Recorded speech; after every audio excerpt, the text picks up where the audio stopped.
Welcome back to Network Africa. I'm being joined by Channel's business news editor, Bosin Omofai, to talk more about the June inflation data.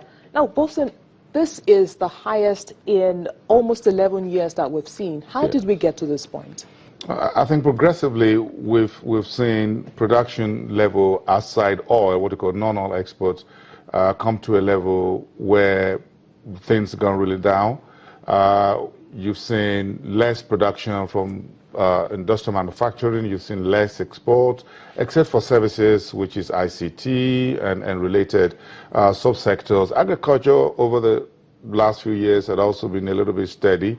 But overall, you've seen population increase. You've seen the major problem from 2012 as to whether we should take petrol subsidy out of the way. You've seen prices of kerosene, LPG, and diesel flip-flopping and massive power outages from the electricity sector.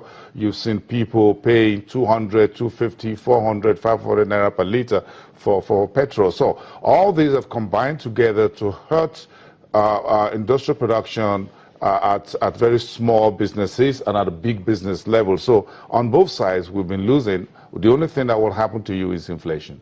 Oh, so what does this mean for the common man on the street? I mean, he wants to know how this figure affects him and how do we cope with it? I think this inflation comes because every man on the street already feels it. And just what I just explained, because inflation doesn't happen in isolation. It means that people are paying more for goods and services. Essentially, that's what inflation is all about. My consumption, your consumption, whether you're paying higher electricity bill or you're using your generator more, you buy more diesel, companies are doing less. They are paying less taxes to the government. More people are out of job at whatever age level you want to look at it. Put all of this together with very low output industrial production, the only thing you have is inflation. So the common man on the street is part of the inflation figure that you're seeing right away. Okay, so this is the 5th consecutive month that we're seeing this increase. Do we expect a further increase in future? Well, it depends on what we do from where we are right now. A few things have been done in the past.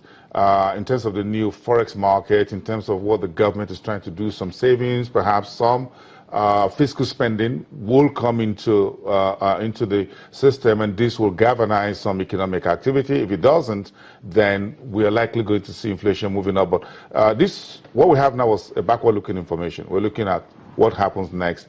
Perhaps some of the spendings will help catalyze economic activities. Then you can begin to see inflation coming down. But you need strategic policy, directional, and plans and actions that will make it happen. If it doesn't happen, then we're going to keep this double-digit inflation that is headed towards 18%, and that's not good. Well, do you have any suggestions as to what we can do to prevent this figure from getting to 18%, like you just mentioned? The CEO of ProShare put it on Twitter about 2 hours ago. Said, look, I worry less about inflation. Show me a progressive and definitive economic policies to work with. And I think I'll just take his answer. Until the government comes out with clear policies, actions, and direction as to where the economy will go, inflation will just keep. Don't worry about inflation. Just worry about what you should do that will keep inflation down. The way your doctor speaks with you.